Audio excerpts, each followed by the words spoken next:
राधे राधे, जय श्री कृष्ण। आप सभी को कार्तिक मास की हार्दिक शुभकामनाएं। कार्तिक का महत्व सब प्रकार के दुखों का नाश करने वाला तथा सारी सृष्टि की पालन करने वाला श्री गणेश जी, ज्ञान की दाता श्री सरस्वती जी, सब पूर्णों के कर्ता श्री व्यास जी तथा गुरुदेव के चरण कमलों में नमस्कार करके भगवान ने श्रद्धा और भक्ति रास में डूबे हुए कार्तिक मास की कथा कहता हूँ, ध्यान से सुनिए। नैमिषारण्य में वास करने वाले शिनकादि 88,000 ऋषि श्री सूत से कहते हैं कि ब्राह्मण, आप हमारी इस घोर कलयुग में रक्षा करने के लिए कोई सरल उपाय बताइए। उनका यह प्रश्न सुनकर सूत जी कहने लगे, ऋषियों, भगवान के चरणों में तुम्हारी अटल भक्ति को देखकर मैं तुम्हें कार्तिक महात्म्य की कथा कहता हूँ, जिसके सुनने मात्र से मनुष्य के सब पाप नष्ट हो जाते हैं और वे वैकुंठ को वास करते हैं। सो ध्यान पूर्वक सुनिएगा। एक समय नारद जी ब्रह्मलोक में जाकर सारे जगत के कर्ता श्री ब्रह्मा जी से विनती भाव से पूछने लगे कि पितामह, कृपा करके कोई ऐसा सुंदर कथा कहिए जो सब पापों के नाश करने वाली हो। तथा ब्रह्मा जी कहने लगे कि हे पुत्र, भगवान के चरणों में तुम्हारी ऐसी प्रति देखकर मैं तुमसे कार्तिक मास का महत्व कहता हूँ, जिसके सुनने मात्र से मनुष्य के सब पाप नष्ट हो जाते हैं और वे वैकुंठ का अधिकार पाते हैं। कार्तिक मास भगवान को अति प्रिय है। इसमें किया हुआ व्रत, दान, नियम तथा कीर्तन अनंत फल देने वाला होता है।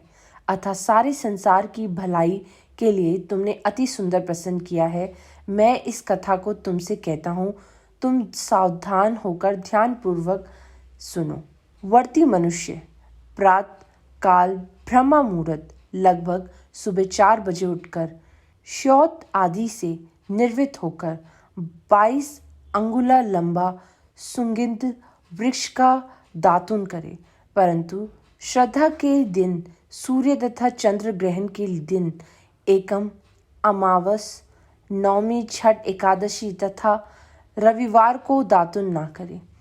जिस दिन दातुन ना करनी हो उस दिन पानी से 12 कुल्ले करके मुंह को खूब अच्छी तरह से साफ कर लेवे। जब 2 घड़ी रात्रि रह जाए तो कट्टा, तिल, चंदन, चावल, फूल या कुशा लेकर तालाब, कुंड, नदी या संगम तथा किसी तीर्थ स्थान में जाकर भगवान से प्रार्थना करके कहे कि भगवान, आपकी और श्री लक्ष्मी जी की प्रसन्नता के साथ के लिए मैं कार्तिक मास में स्नान करूंगा। इस प्रकार प्रतिज्ञा करके श्री गंगा जी, शिव, सूर्य और विष्णु जी का ध्यान करके नवृत्य जल में प्रवेश करके अच्छी तरह स्नान करे। फिर जल से बाहर आकर देवता, ऋषि और पितरों का तर्पण करे। स्नान के पश्चात विधि से भगवान का पूजन करे। भगवान को आद्य देवे और प्रार्थना करके भगवान श्री राधा सहित मेरे इस अध्याय को ग्रहण करे और इस प्रकार प्रार्थना करके 16 चीजें जैसे आवाहन, पद, आद्य, आचमन, स्नान, वस्त्र, चंदन, अक्षत, पुष्प, धूप, दीप, नैवेद्य, तांबूल, फल, दक्षिणा, नमस्कार भगवान की मूर्ति को अर्पण करके तुलसी मंजीरा से भगवान का पूजन करना चाहिए। इसे पश्चार पूजन कहते हैं। तो कुछ इस प्रकार से पहला अध्याय सुनकर कार्तिक मास में तुलसी जी का पूजन करें। राधे राधे, जय श्री कृष्ण।